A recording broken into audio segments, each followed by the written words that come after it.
Tomen asiento.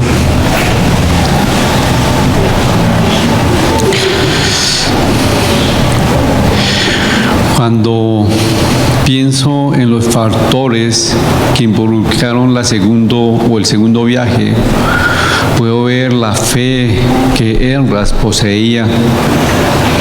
Aquí vemos a varios judíos sin experiencia en viaje ni experiencia en guerra, llevado una fortuna llenos de oro, plata y cosas muy lujosas. Todo iba dirigido con un estudioso de la ley, no por un soldado ni planeado por un experto de viajes, sino por un simple estudioso de la ley.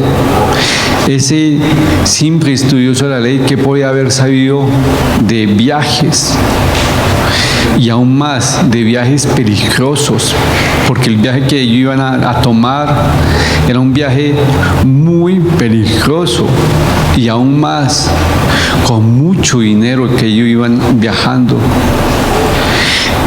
Esdras tuvo fe en caminar y en ser un obediente y saber tener una fe en que, Señor, tú me mandas, tú respondes.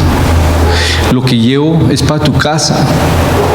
Qué fe que yo puedo decir, wow, quisiera cuando yo viajara tener esa fe de decir, voy y Dios me cuida. Voy para la casa de Dios, Él me cuida. Es una fe que muchos de nosotros a veces no tenemos. Pero Esdras sabía muy bien que esa fe no fue puesta en él porque sí. Esa fe fue puesta porque él fue un estudioso de la ley. Y aún más, él vivió la ley, tenía la autoridad. Entonces puedo decir, wow, ya sé de dónde vino la fe, de estudiar la palabra. Y eso es lo que nos dice. ¿Cómo aumentamos nuestra fe? Estudiando la palabra. Y esa es la cuestión. Pero hoy en día, ustedes y yo estamos en un viaje. Dicen que somos peregrinos en este mundo y por tal vamos llevando un viaje que es un camino en que Jesucristo nos lleva, pero Él nos cuida. Esdras sabía muy bien hacia dónde iba. ¿Hacia dónde iba Esdras? A Jerusalén. ¿A edificar qué? Aquí iba él, ¿a edificar qué? Dime, Magdalena. La parte espiritual del pueblo de Israel. ¿Cierto? Él iba. ¿Por qué? Porque el templo ya estaba, ¿qué? Construido.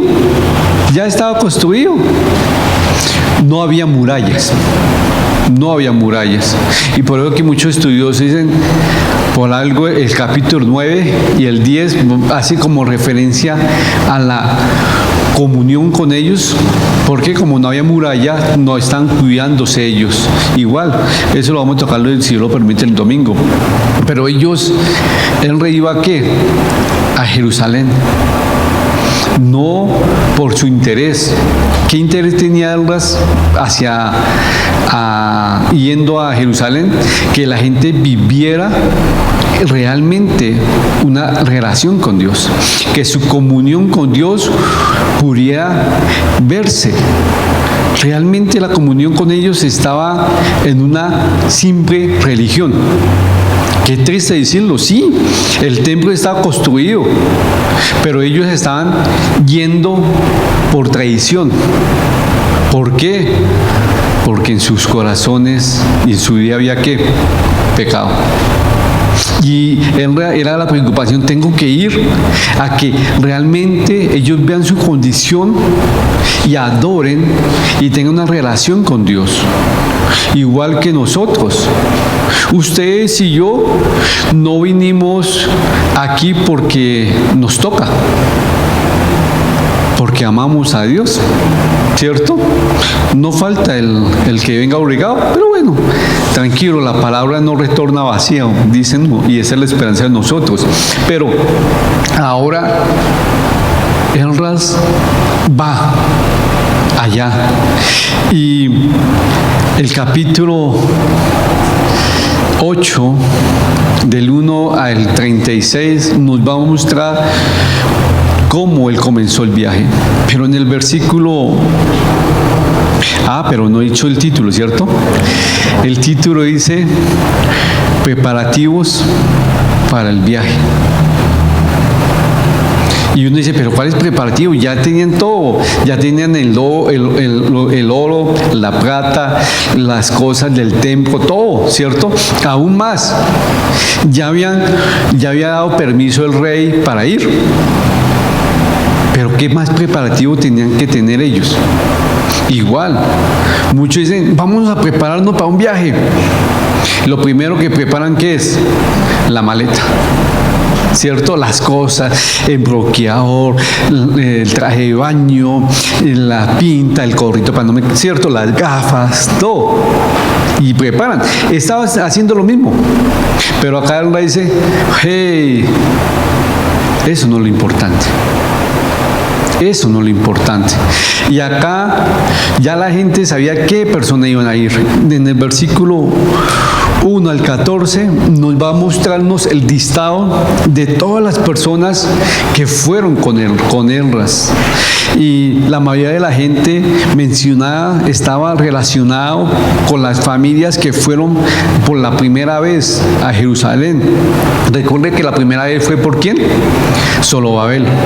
Y muchos estudiosos dicen que esas personas tenían relación con ellos. Y recuerden que el primer viaje fue en el año 537 a.C. Y este viaje son 70 años después. Y igual, el número del primer viaje fue muy inmenso, pero este número son 1.772 hombres. Contando a las mujeres, contando a los niños, los estudios dicen que más o menos entre 4.000 a 5.000 fueron en el segundo viaje. Ahora ya hemos estudiado del capítulo 1 al 14. Ya. Ahora vámonos del 15 al 20. ¿Quién me corroboró? Y vamos a ver en nombre del Padre, del Hijo, del Espíritu Santo. ¿Y quién dijo yo? Del versículo 15 al 20 de Esdras capítulo 8. ¿Quién dijo yo? No todos, por favor, que uno por uno. Y acampamos allí 3 días, y habiendo buscado entre el pueblo y entre los sacerdotes, no hallé allí de los hijos de Leví. Entonces despaché a Eliezer, Ariel, Semaías, Elnatán, Yarib, Natán, Zacarías y Mesulán, hombres principales, asimismo a Joielí, a Elnatán, hombres doctos, y los envié a Ido, que vive en el lugar llamado Casidia, y puse en boca de ellos las palabras que habían de hablar a Ido y a sus hermanos los sirvientes del templo en el lugar llamado Casidia, para que nos trajesen ministros para la casa de nuestro Dios. Y nos trajeron según la buena mano de nuestro Dios sobre nosotros, un varón entendido de los hijos de Mandí, hijo de Leví, hijo de Israel, a Serebías con sus hijos y sus hermanos 18, a Asabías y con él a Jesaías de los hijos de Merarí, a sus hermanos y a sus hijos 20, y de los sirvientes del templo, a quienes David con los príncipes puso para el ministerio de los levitas, 220 sirvientes del templo, todos los cuales fueron designados por sus nombres. Y publiqué ayuno allí junto al río Ahava. Hasta el 20, ¿qué hace Fredcito? Ahorita continúan, tranquilo, ahorita otra vez para que continúes. Esdras ya tenía toda la gente para viajar. ¿Qué hizo? Reunió a todos a la orilla del río. Y ahí que miró y empezó a mirar qué hacía falta los levitas. ¿Qué función tenían los levitas? La adoración. ¿Sí dicen por ahí? Las cosas espirituales. Los sacrificios. Sí, todo está bien, todo lo que han dicho es cierto. Y eran también los estudiosos de la ley, los que enseñaban la ley. Ellos tenían un papel muy importante. Por lo tanto, era muy importante que ellos viajaran, pues el pueblo necesitaba desesperadamente que alguien enseñara la ley, porque recuerden que ellos estaban yendo al templo por cumplir, pero en su corazón no entendían porque no había alguien que le estaba enseñando realmente la ley. Habían sacerdotes, y uno dice, ¿y por qué esos sacerdotes? No sé, no lo dice la Biblia. Lo único que dice que el segundo viaje, Esdras iba con otros sacerdotes a enseñar la ley. Igual, muchos dicen que capítulos 9 y 10 va a mostrar el por qué tuvieron que traer nuevos sacerdotes. ¿Sí? Pero esos nuevos sacerdotes no querían ir. Tal vez porque ellos estaban muy cómodos allá. No había templo. Y si no había templo, ellos ¿qué no estaban haciendo? ¿Qué? No están ejerciendo su función. Para ir a Jerusalén iban a tener que ejercer su función. Tenían que tener disciplina. Y obvio, tenía que sacar mucho tiempo. Entonces muchos estudios de que pronto ellos rehusaron ir porque estaban cómodos. Pero gracias a Dios, Esdras los reunió. Y obvio, acá vemos que fueron 38 levitas y 220 sirvientes del templo. Los sirvientes del templo eran muy importantes. Sí, los levitas eran sacerdotes, enseñaban la ley, pero los otros eran también personas importantes, sirvientes del templo. Solo hasta que Esdras los vio a ellos, pudo iniciar el viaje. Ya sabiendo, bueno, ya podemos contar con esas personas para poder enseñar la palabra de Dios, un instrumento muy útil. Pero sin los levitas, los maestros de la ley, este viaje había sido totalmente un fracaso, una pérdida de tiempo. Pero él ya dijo, bueno, ya tengo, ¿qué tiene él? Los recursos, y ya tengo las personas para poder trabajar la área espiritual. Ahora él dijo al rey, tengo los preparativos, pero me falta un preparativo muy importante. ¿Cuál es? La protección de Dios. Clamar a Dios. ¿Por qué? Porque él, como usted y como yo, y dijo esto: mi Dios todo lo puede, mi Dios es el que me sustenta, yo confío en mi Dios. Eso lo dijo Esdras al rey: tranquilo, no necesito escolta, Dios me protege. Eso es una fe, porque era un viaje muy peligroso. Y no, tranquilo. Y acá vamos a ver que a Esdras le dio vergüenza decirle al rey: dame escoltas para el viaje. Ya sabiendo eso, lo que había abierto la boca, hizo lo que nosotros hacemos cuando estamos en un aprieto: ayunar, buscar, humillarse. ¿Cierto? Cuando tenemos una dificultad, nos humillamos. No sé, piensen en esto. ¿Qué dificultad hay en este momento en su casa? Piénsenlo, no levanten la mano, nada. No me interesa eso, tranquilo. Piensen qué dificultad hay en su casa. ¿Cómo se sintieron ustedes en el momento que vieron esa dificultad tan inmensa? Asustados, ¿cierto?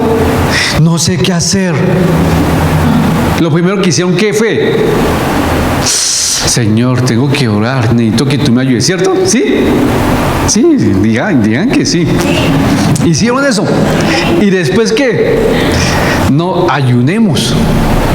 ¿Sí? No, ayunemos para que Dios nos guíe y nos ilumine y podamos hacer las cosas, ¿cierto? Después las cosas no fueron funcionando. Ya no oro tanto.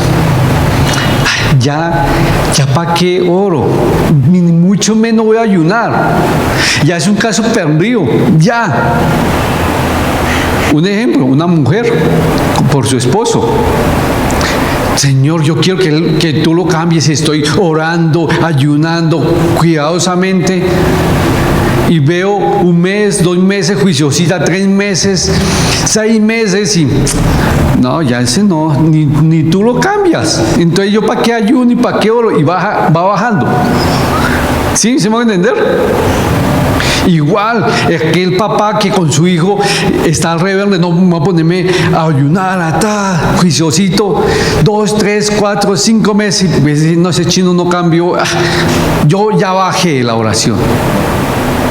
Pero tranquilos, acá no pasa, es en otra iglesia, ¿cierto? Aquí no, acá gracias a Dios ustedes permanecemos en la oración, bien fieles, aunque no pase 1 año, 2 años. Señor, yo soy fiel porque estoy buscando tu guía. Aunque esté difícil, yo sé que tú eres mi Señor, tú eres mi Dios y tienes el control de esta circunstancia, aunque yo no lo vea. Pero algo así estaba pensando Elras, ¿sí? Ahora sí los invito, Fedecito, ayúdame del 21 al 23 nomás. Y miren el preparativo que él hizo ante el viaje. Un preparativo que ustedes y yo tenemos que hacerlo. Pero Salvador, usted se salió fuera de contexto. Ellos iban a un viaje. Yo no tengo viaje. Bueno, tiene circunstancias. Tiene necesidades, está en dificultad y necesita que Dios lo ayude a ese caminar que está haciendo. ¿Sí estamos? ¿Sí podemos tener esa aplicación? Listo. Ahora, ale, Fredicillo. Y publiqué ayuno allí junto al río Ahava para afligirnos delante de nuestro Dios, para solicitarte camino derecho para nosotros y para nuestros niños y para todos nuestros bienes, porque tuve vergüenza de pedir al rey tropa y gente de a caballo que nos defendiesen del enemigo en el camino, porque habíamos hablado al rey diciendo: la mano de nuestro Dios es para bien sobre todos los que le buscan, más su poder y su furor contra todos los que le abandonan. Wow, bello. Primeramente, era necesario hacer los preparativos espirituales para el viaje. Él no lo sabía.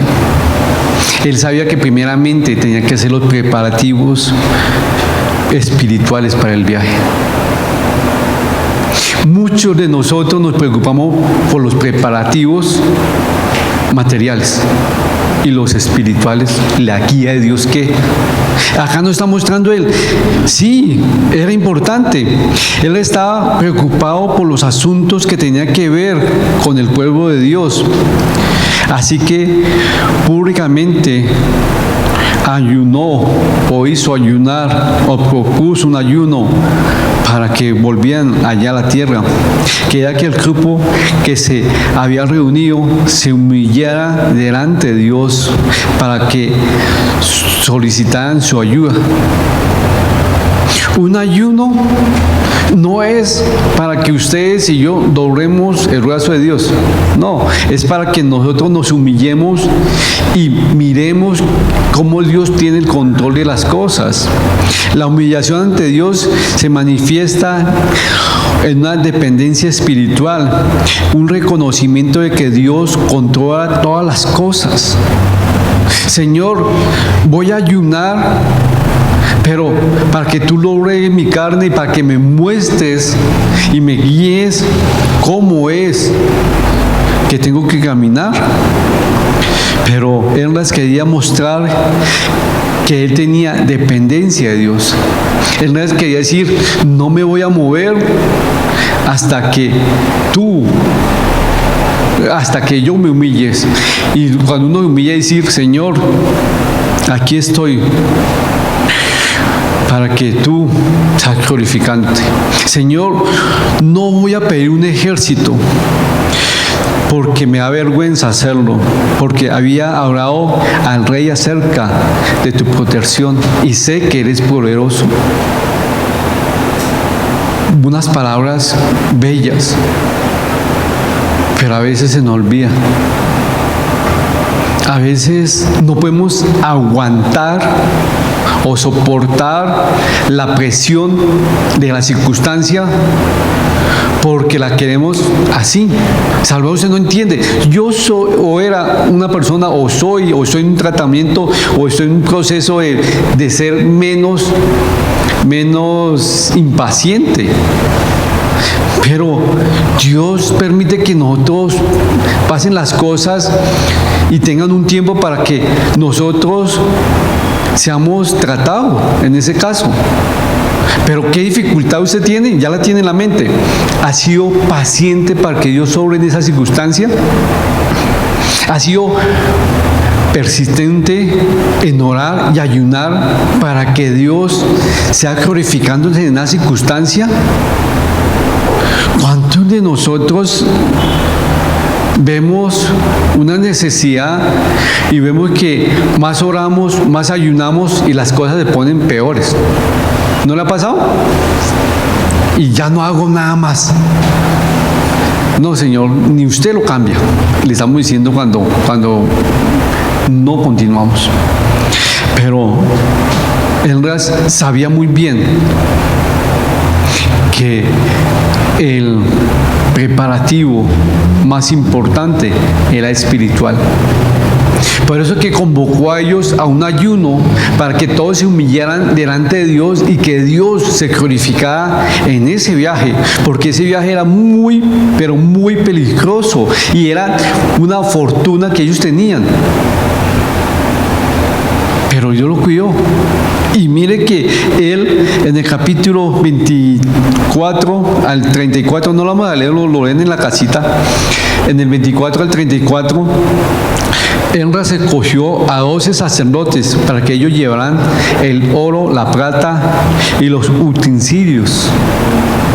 Lo dio a ellos. Él sabía muy bien, Señor, no se lo va a dar a nadie, a unos sacerdotes. Ellos van a cuidar ese dinero, van a estar pendientes de las cosas. Pero caminaron 4 meses. 4 meses con hijos, con animales, con muchas cosas, pero en los cuales Dios se glorificó. ¿Por qué? ¿Quién me colabora con el versículo 35? Y mire lo que pasó acá. Los hijos de la cautividad, los que habían venido del cautiverio, ofrecieron holocaustos al Dios de Israel, 12 becerros por todo Israel, 96 carneros, 77 corderos y 12 machos cabríos por expiación, todo el holocausto a Jehová. Ellos hicieron que sacrificio, holocausto. Cuando llegaron, después de 3 días, porque primero ellos llegaron, descansaron 3 días y después hicieron holocausto, por lo que Dios se había glorificado. Ese sacrificio, ese holocausto fue los mismos animales, becerros, carneros, corderos y machos cabríos, pero en menor cantidad que la primera vez. Esos sacrificios la primera vez lo hicieron cuando consagraron el templo, cuando habían terminado el templo. Acá ellos cuando llegaron y diciendo, en pocas palabras están diciendo, Señor, tú nos has traído, tú has permitido que seamos instrumento para que la gente vea cómo tú proteges a tus hijos. Mire lo que le están diciendo ellos con ese acto. Tú te glorificaste en nuestra venida. Enra fue consciente del peligro que tenía potencialmente con ese viaje. él sabía que él no estaba preparado, ni físicamente ni intelectualmente. ¿Por qué? Era un maestro de la ley, un maestro de la ley. En pocas palabras, un nerf. Muchos dicen que él no tenía muy buena figura de macho así. No, era sencillo. Era sencillo él, pero él sabía que necesitaba a Cristo con este viaje, a Dios. Pero él hizo lo que muchos de nosotros no hacemos. A él le dio vergüenza buscar ayuda del rey. Y muchos de nosotros, cuando estamos en necesidad, vamos a él, sí, pero vemos que las cosas no cambian y buscamos ayuda en otra función. Vemos que el trabajo se puso pesado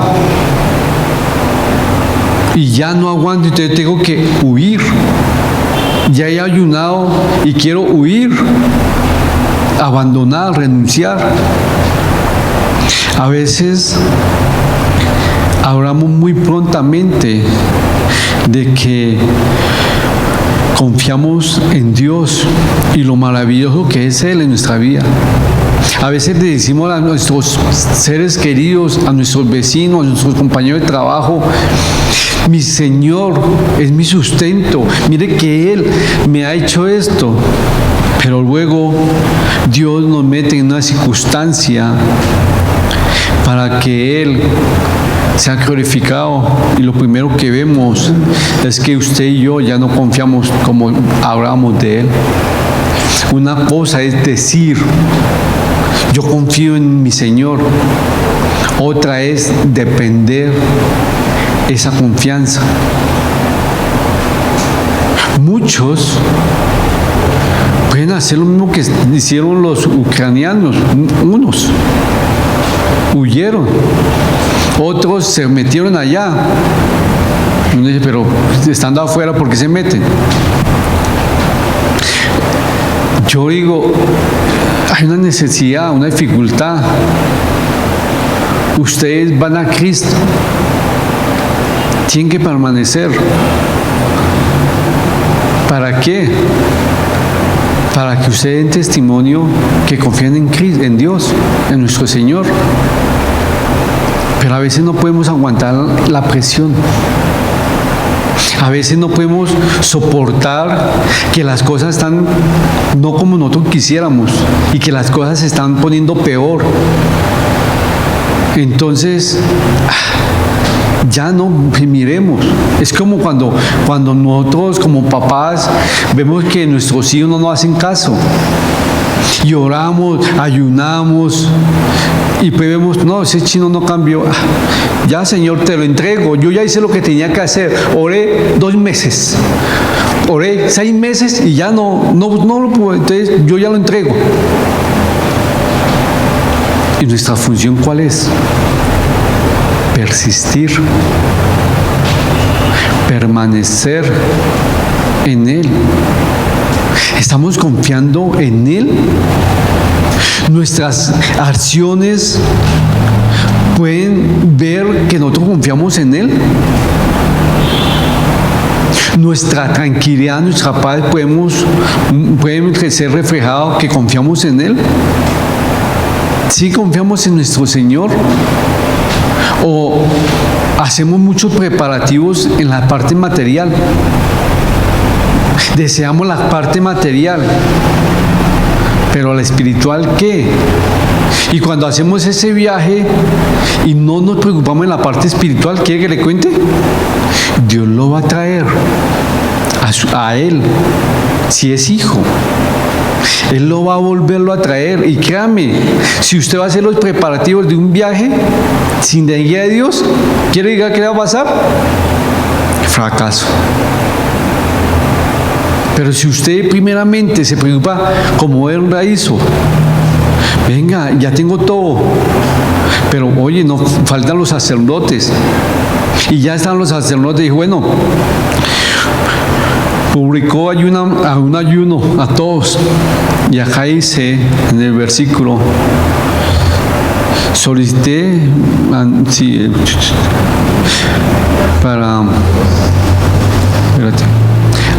el 22, porque él dijo que le daba vergüenza. La mano de nuestro Dios es para bien, sobre todo los que te buscan.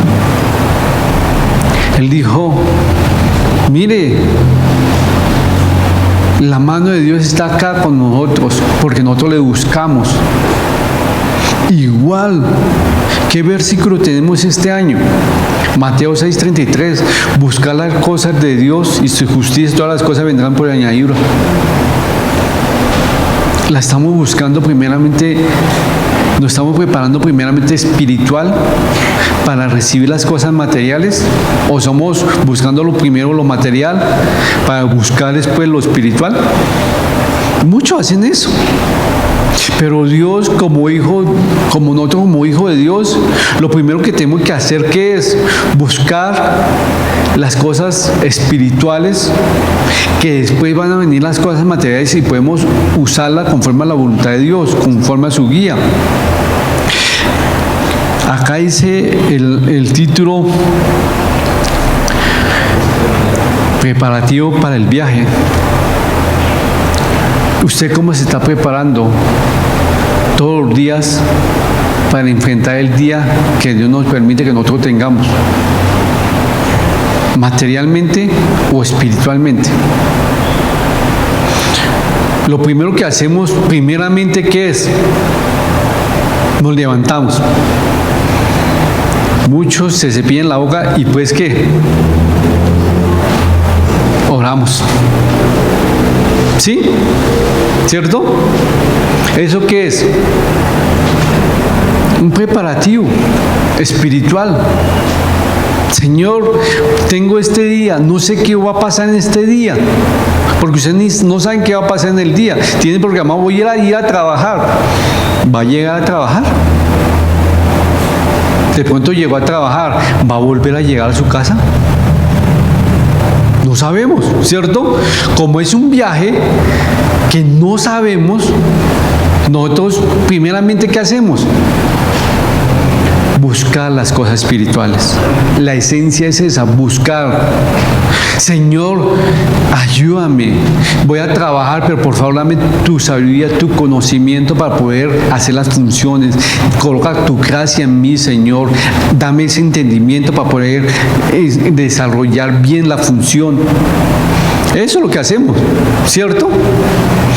Señor, me voy a levantarme temprano a las 8 de la mañana, entonces va a ser un día muy pesado. Entonces me levanto a las 9, me levanto a las 7:30 para sacar y decirle a Él, dame las fuerzas. ¿Esos son qué? Preparativos espirituales. ¿Lo estamos haciendo? Sí, lo estamos haciendo. Y después, por la noche, démosle gracias a Dios por lo que Él permitió en el día. Señor, gracias por lo que tú me has dado. Y por eso que reúna uno a sus familias y hacemos el devocional familiar para decirle, mire lo que Dios hizo en este día. Y no es holocausto, pero es testimonio de decir, Señor, gracias porque tú permitiste que yo llegara otra vez a casa. ¿Cuántos oramos por eso? ¿Cuántos oramos?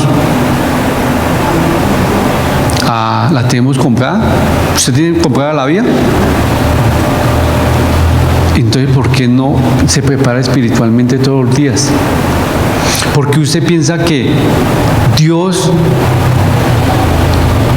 tiene un contrato con usted de 100 años de vida o de 90 años. Usted no sabe si el día de mañana va a llegar a su casa. Y si no, si usted no llega, ¿cómo está quedando su casa? ¿Qué van a colocar cuando usted se muera en el ¿cómo se llama? La lápida. ¿Eso se llama qué? ¿Es sufragio? Epitafio. ¿Qué van a decir en el epitafio? ¿Qué van a decir? Mi papá era un asistente muy devoto a la iglesia cristiana, pero no lo vivía. Mi papá pudo haber sido salvo, pero no fue un buen ejemplo de cómo vivir para Cristo. Mi papá decía una cosa y hacía otra cosa. Igual como ayer los hombres, ¿cierto? ¿Qué nos enseñó ayer el pastor? Muy fuerte. Que si usted es mentiroso y practica la mentira, es hijo de Satanás. Porque Satanás es el padre de la mentira. Una vaina que usted diga una mentira, pero si usted practica la mentira, le decimos, es hijo de Satanás. Un cristiano vive la palabra de Dios, ¿cierto? ¿Sí estamos? Porque estamos haciendo la imagen de Dios en nuestras vidas. ¿Qué preparativos tienen ustedes en el viaje? ¿Qué están haciendo ustedes para el viaje de mañana ir al trabajo? ¿Qué preparativo tienen? Ya tengo los zapatos, los niños, ya tengo los zapatos bien betunados, bien un uniforme bien listo, la maleta. Sí, es importante, pero el preparativo más importante es lo espiritual. Porque usted no está luchando en sus fuerzas, lucha en la fuerza del Espíritu Santo y Él le va a darle la guía de Él. Es que mi hijo se levanta a las 5 de la mañana para ir a estudiar, y cómo se van a entrarse 15 minutos más para hacerle devocional. No, ¿cómo le va a decirle a mi hijo para que haga el devocional? Si usted sabe y ha disfrutado el poder del Espíritu Santo, va a decirle: papito, haga el devocional, porque yo he visto cómo Dios se glorifica cuando uno le da el primer lugar a Él. Muchos dicen, como dice en la Biblia, el que madruga, Dios le ayuda. No, eso no es obvio, no es de la Biblia. Pero muchos le van a enseñar de eso a su hijo, y el hijo: no, papá, eso no. ¿Ahora qué voy? Le podemos decir a nuestros hijos: oye, busque, haz tu devocional primeramente, y Dios te va a sostener este día, lo difícil que puede ser. ¿Sí? ¿Le estamos enseñando a nuestros hijos a hacer devocionales? No. ¿Y por qué no? Porque yo no lo hago. ¿Cómo le voy a decirle a mi hijo: haga algo si yo no lo hago?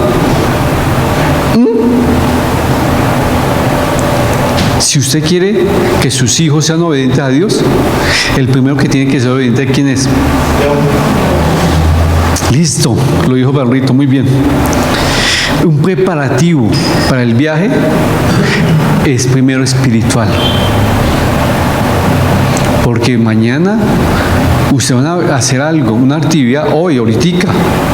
Vamos a salir aquí a nuestras casas. ¿Será la voluntad de Dios que nosotros lleguemos a nuestra casa? A veces lo damos por sentado que sí, vamos a llegar a la casa. Y si la voluntad de Dios que no, ¿qué pasaría? ¿Qué pasaría con ustedes y sus seres queridos? ¿A qué voy? Elías sabía en qué Dios confiaba, y él mismo hizo un ayuno diciendo: véanme todos, primero busco a Dios, y me da vergüenza buscar al rey. Me da vergüenza, porque me puede decirme: ¿no dice que usted es hijo de Dios y buscándome ayuda? Denos vergüenza cuando buscamos al hombre. Maldito el hombre que confía en el hombre. Maldito el hombre que confía en el hombre. Y yo he estado en momentos de necesidad, como ustedes. Y he tenido personas que me han dicho: no más dígame, si necesita ya lo oigo. Yo he dicho: no, tranquilo, mi Señor tiene bajo todo control. ¿En serio? Pero mire, no, tranquilo, Él tiene todo bajo control. ¿Podemos decir eso? ¿Podemos decir eso? No, venga. Oye, así como yo le pido a Dios la guía para bendecir a una persona, también le pido la guía a Dios para recibir la bendición. Porque a veces esa bendición es porque yo estoy chillando o llorando mucho al hombre. Al único que usted tiene que llorarle, ¿a quién es? A Dios. Pero, empiezan a llorarle al hombre porque quieren el favor del hombre. Pero si usted es un verdadero hijo de Dios, va a lo secreto y se humilla a Él para que Él en lo público sea glorificado a Él. Pero si usted empieza a contarle a todo mundo cómo está la necesidad, ¿en quién está confiando? Yo, gracias a Dios, he tenido necesidad. He tenido personas muy allegadas mías, familia mía que quiero mucho y que tiene los recursos, me ha dicho, ¿necesita? Dígame no más. ¿Cuánto necesita? Y yo no, si digo no, mi Señor, mi Dios tiene bajo control. Porque mi confianza está en Él, no en los hombres. Porque maldito el hombre que confía en el hombre. Maldito el hombre que confía en el hombre. No sé qué preparativos se están haciendo día a día. Si lo están haciendo espiritual, continúen así.